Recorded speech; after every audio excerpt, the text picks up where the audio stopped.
Hello everybody, my name is Brian. I am a character artist here at the Animation Academy at Hollywood Studios, and you may remember that I taught you guys how to draw Olaf, and that became very, very popular, so I am back again to teach you how to draw Anna from Disney's Frozen. So, as with any of these drawings, we're going to start out with a circle. Best way to draw a circle is use your whole arm. Shoulder naturally rotates, so we'll practice really quick. And that whole arm rotation, keep everything else stationary so you can actually draw a circle. It's very, very important. All right, so the key is we're going to draw our lines really, really lightly. Start them out light. We'll double check them, make sure we like them, and we can darken them as we go. So we are going to start about just a couple inches down from the top of your paper. And we're going to start with a circle about the size of a grapefruit or softball. And you can go around multiple times. Key to good circles, repetition. Going around, you're able to fix your flat spots, your indents, anything that makes it not a circle. Don't worry about it being perfect, it just needs to be light. Really, really light. All right, now we're going to divide our circle in half from top to bottom. Our guidelines are there to tell us where we put the pieces of the character, like eyes, nose, mouth, etc., etc., etc. We need to know where the center of her head is, which is going to be looking off towards the left. So we're going to do a curved guideline starting from the top where this line touches the circle.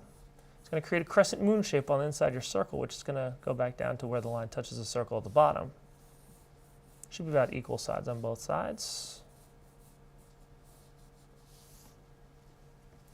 We're going to go down about a quarter of the way down from the top of our circle, and we're going to draw another curve just like that first curve right here, but we're going to do it in the opposite way. And this one we're going to drag down a little bit below our circle. Keep your lines really light. We're going to have lots of overlapping lines. We'll go about a quarter of the way up from the bottom of your circle. We're going to draw a slightly curved horizontal guideline, which will curve across. It should create a little triangle over here in the corner, a little triangle over in this corner as well. We'll go about an inch above that and draw a parallel curve, like so.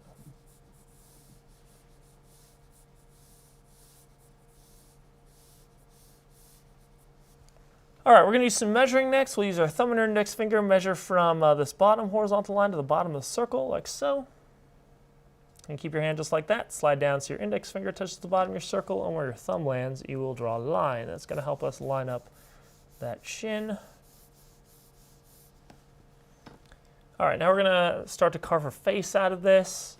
And I'm going to start just above this top horizontal guideline, just a little bit on the inside of the circle. And I'm going to draw a curve on the inside of the circle. It's barely in there. Once I get in between these two curved guidelines, I'm going to dip in a little bit and curve back out. So I run back into where that guideline touches the side of the circle. It's like a very shallow, stretched out letter S. Then I'm going to go down just below the circle, curve inwards, and down to that line. This is her cheekbone right there, so you want to keep it really light in case you give her the mumps or something. You want to be able to fix that later. Once we hit this line down here, we're going to curve across the bottom, creating her chin. Staying just below the circle, we'll run up and run into this line right over here. All right, now we're going to go back up to the top, and we're going to follow the top of the circle out to the right. I'm going to leave the circle. We're going to create her traveling hat that she's wearing that she gets from Oakens. Come to an angle, and then shoot across to run into the bottom there. So that creates a traveling hat. For the most part, that traveling hat is fur-lined. So for now, using our light lines, we're just going to draw an arch starting from just above, about an inch above her side of her face right there. I'm going to curve up until I run into that guideline, and then curve back down until I run into that top horizontal guideline. This will eventually become her fur lining, but for now, it's just a light arch. All right, as we keep going through this, we're going to measure once again from the top of your circle to that bottom line right here. Drag that down to the bottom of that line. Where your thumb lands, you will draw a straight line very lightly. That tells us how far down her braids are going to go. she's got those double braids. And what we're going to do is, for now, we're just going to make it look like she has breadsticks dangling off of the bottom of her head. And the braid on this side is going to be the same width as the hat. So we're just going to go down at a slight angle to the left, run down to that line, and back up. Very, very light. Over here in this flat spot on the face in between the cheekbone and the chin is where we draw the other one, going at the same angle, another breadstick sticking out over there. Just below the chin right here, we're going to draw a check mark, which will run down just to the left of that dividing line and then curve back up. This is her neckline. She's got her cloak that she's wearing. And then to the left of that, we draw a little curve to show the neck. All right, her eyes are going to be wide ovals. If you're not sure how to draw an oval, just draw a circle incorrectly. But you want to make sure that you're drawing wide ovals, not tall ovals. If you draw tall ovals, you're going to make her really, really surprised. So you want to make sure you get good wide ovals. And it's going to be in between these guidelines right here. It's going to be partially to the left of that dividing line. And draw a nice wide oval. Now, leaning against the center guideline right here, the other eye is going to be more like a circle. It's just pushed against those guidelines, the side of the face, like so. Should be about one eye width apart from each other, just like regular human anatomy. Above those eyes, we get eyebrows. And the eyebrow for the right eye over here is going to be in between the center guideline and the dividing line. And it's like a stretched out swoop. It's going to curve down like this. We add a little bit of thickness to it. Curve down. Over here on the left, it's going to be a little bit higher up. So across from the top of this eyebrow is where we get the bottom of the other eyebrow. So it's like she's raising her eyebrow at us. And coming off the side of her face, we get a raised eyebrow. Just not sure what's going on. From the tip of that eyebrow, we draw the bridge of the nose. The bridge of the nose is going to be going the opposite direction from the center guideline. We're going to hit right at the bottom horizontal guideline where the center guideline touches the horizontal guideline. And then we run into the circle and curve down. That gives us our nose. A little angle inwards.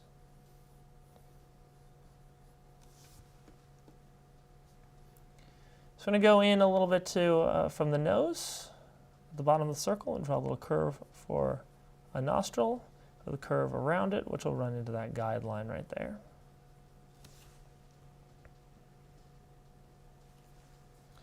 Down from the middle of the eye, just below the nose, we're going to draw her mouth. They're going to give her a bit of a smirk, which will curve up right where that dividing line touches the bottom of the circle, like so. And we can open that mouth up, kind of a stretched out, squared off letter U shape. And we'll worry about putting detail into that a little bit later. Next, we get her bangs. And anytime you draw hair, you just want to be really loose with it. It's hair. It blows with the wind. So you never want to make it rigid. You don't want it to be plasticky. It shouldn't look like it's molded onto her head. So we're going to start up at the top following this curved line right here that we drew. Let's kind of go off to the left. And we can add some little pieces of hair. Basically just kind of stretched out letter V shapes. You can kind of do whatever you want with this in a way, because hair changes so often, and if it's windy outside, it's going to change. You can draw a little curve over here running down by the eye. We can overlap some lines kind of running along the center guideline to her face, coming down by the eyebrow, and back up. And we can reverse our flow once we hit this dividing line. And we start to overlap the hat now.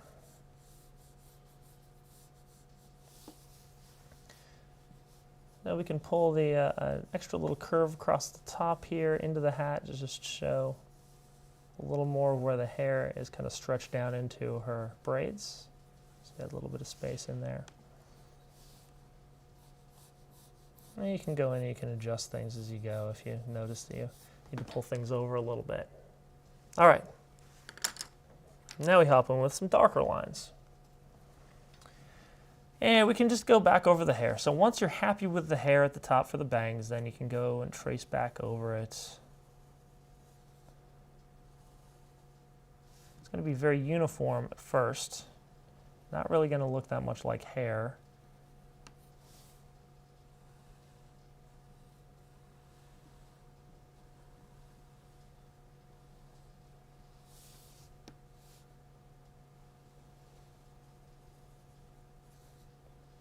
But then what makes it look like hair is strands. Just go in there and add some strands. And you can have them, you know, leaving the rigidness of the bangs.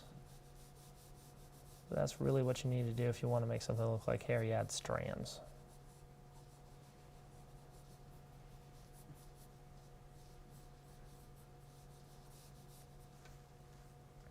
All right, now we've got this arch above the top. As I mentioned before, that's the inner fur lining to the hat.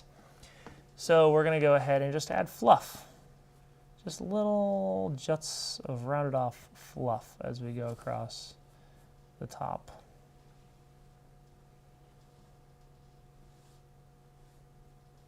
I want to be really fluffy with it. Then we can get the hat.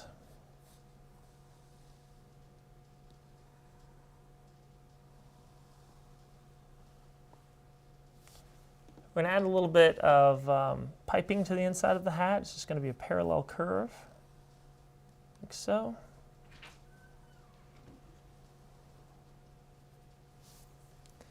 Then go back and look over the face, make sure there's nothing you need to change about it before we make it permanent.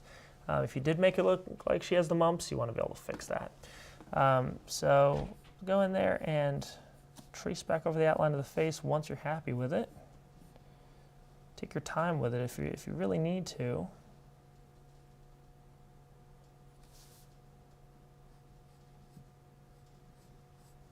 And remember, as you're doing this, if you're not liking how your drawing is going, just let it go.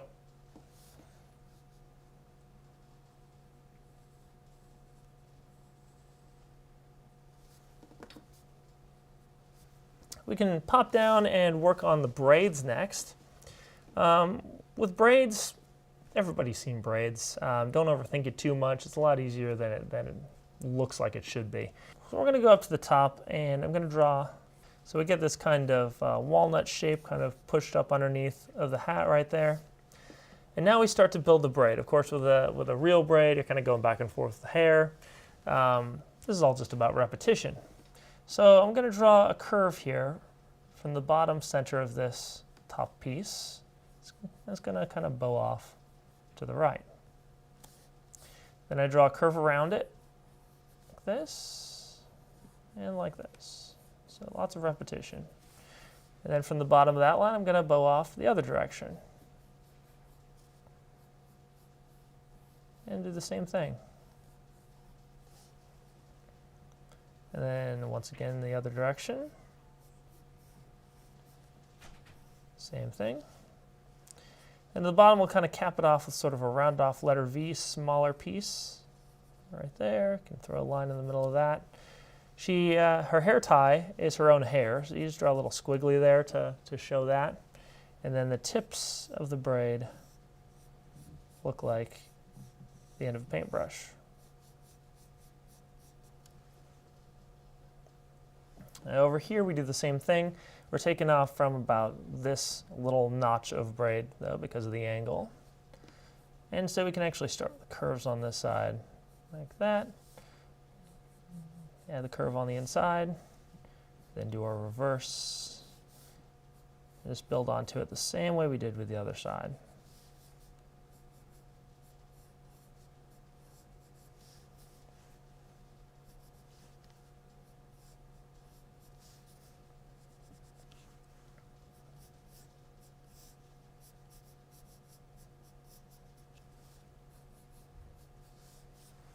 All right, then of course to make it look like it's hair, we add the strands again. Just lots of little strands line. It's amazing what you can do by just kind of scribbling in there. Of course, on the left braid, she has that white streak that was thanks to Elsa. So if you end up coloring this, remember to kind of intertwine that white streak in there. While we're down there now, we can get that cloak.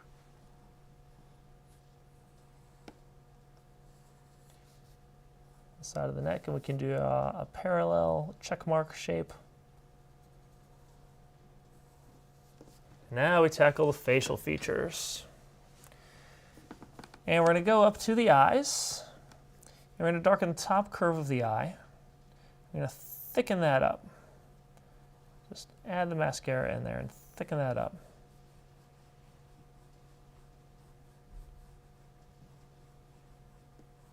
And we're going to cake the mascara off to the right into a point. Maybe she's born with it.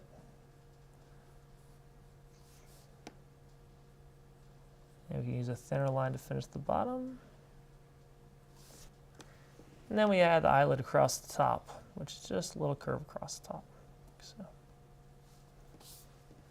On the inside of that, we're going to draw the iris and the pupil, and whenever you draw iris and pupil, you always want to draw the whole shape. That's very, very important. You don't want to get lazy with that. If you draw half circles or slanted lines, you will make your characters cross-eyed or lazy-eyed, look like their eyes are going to the back of their head.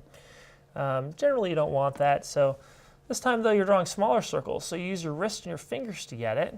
You're still using your shoulder. Your shoulder is going to be pushing the rest of your arm up. But you're using your wrist and your fingers to get the smaller circle in there. We're going to take up a good portion of that eye with the iris.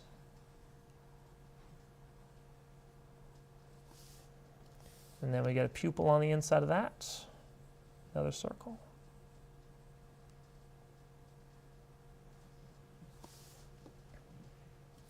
Add a glimmer of light in there, then fill in the pupil around it.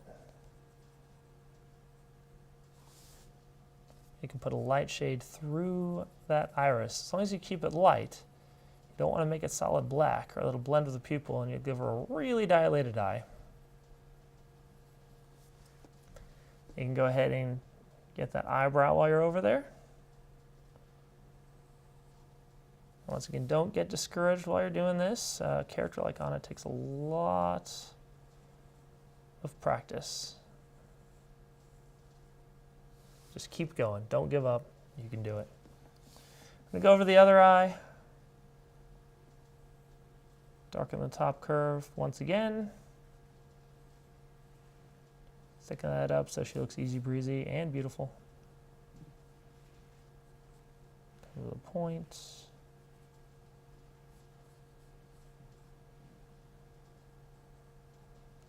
And then get the eyelid.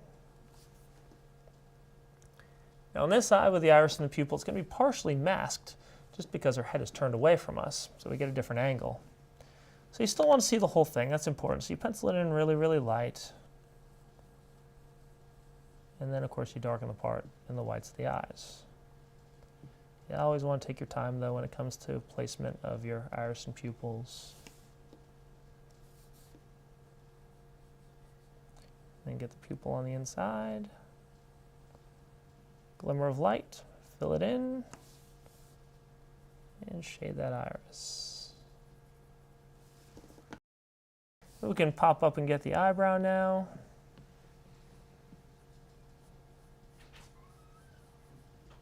For the eyebrows, you can put a nice light gray shade on there.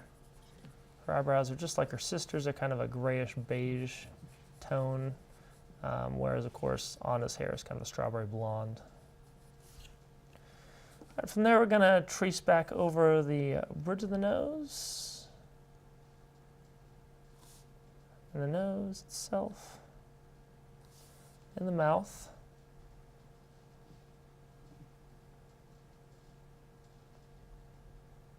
Add a little curve in the corner.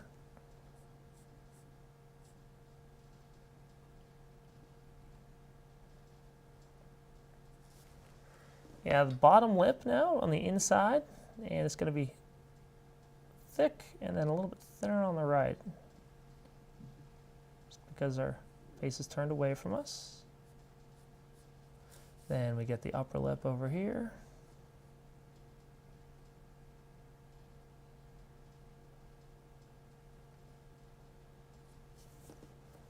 All right, then we can give her some freckles.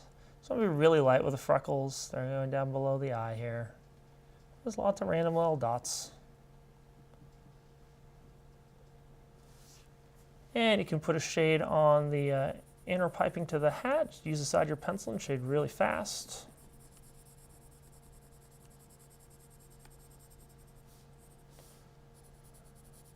And then this area down here for the cloak.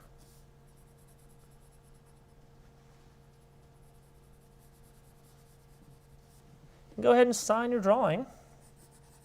It's very, very important. You always want to sign your work. It's good to date your work as well so you can look back at it and see the progression of things.